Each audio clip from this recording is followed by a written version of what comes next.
কথা ঠিক, মানবিক দিক দিয়ে বিচার করে আমরা এই নিয়ে কথা তুলতে চাই না। বিষয়টি প্রশাসন দেখছেন এবং দিনের পর দিন যেভাবে ফুটপাত দখল হয়েছে, বিভিন্ন রকমভাবে ফুটপাতে কেন 59 বছর ধরে, স্বাধীনতার 80তম বছরেও বিজেপি তো এসেছে মাত্র 3 মাস, তার আজকে অবধি কেন মানুষকে ফুটপাতে থাকতে হচ্ছে? এগিয়ে বাংলা, তার আগে ধুতিটা এখনও সাদা ধপধপে স্বচ্ছ বাংলা, তাদের সময় কেন এরকম পরিস্থিতি তৈরি হয়নি যে সকলের জন্য বাড়ি ইত্যাদি?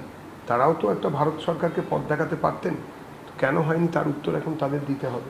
শামসি কলেজে এই ধরনের যে ঘটনা, তারপরে সেই বীরপুঙ্গব কেন পালিয়ে বেড়াচ্ছেন? শাহাদাতের তো প্রয়োজন আছে, শাহাদাত এটা একটা বড় জিনিস। এই যে স্বামী বিবেকানন্দের পোস্টার একটা ফেলে একটা আরবি সাম্রাজ্যবাদের পথে হেঁটে একটা বৈপ্লবিক কাজ করলে পশ্চিমবঙ্গের বুকে, তা তাহলে পালাচ্ছেন কেন সাহেব? সামনে আসুন তারেকবাবু, আপনি সামনে আসুন।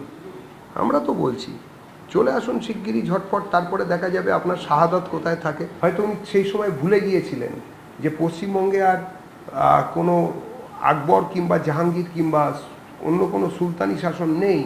মণ্ডল সভাপতি সুজন মণ্ডল কোনো কার্যক্রমের মধ্যে নেই। সন্ধ্যে 7টা থেকে পরের দিন সকাল 8টা পর্যন্ত সে কোনো কারখানার নাইট গার্ড হিসেবে কর্মরত।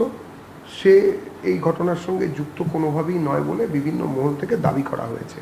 তদন্ত চলছে, তদন্তে প্রকাশিত হবে, কিন্তু যেভাবে দলীয় গোলমাল ইত্যাদি, মানে অন্তর্দলীয় কোন্দল ইত্যাদি বলে জিনিসটাকে লঘু করে দেখানোর কিছু মানুষ চেষ্টা করছেন, আমার মনে হয় এখনও পর্যন্ত তদন্ত চলছে এবং তদন্ত শেষ হওয়ার আগে কোনো মন্তব্য আমার এখান থেকে করাটা সমীচীন হবে না।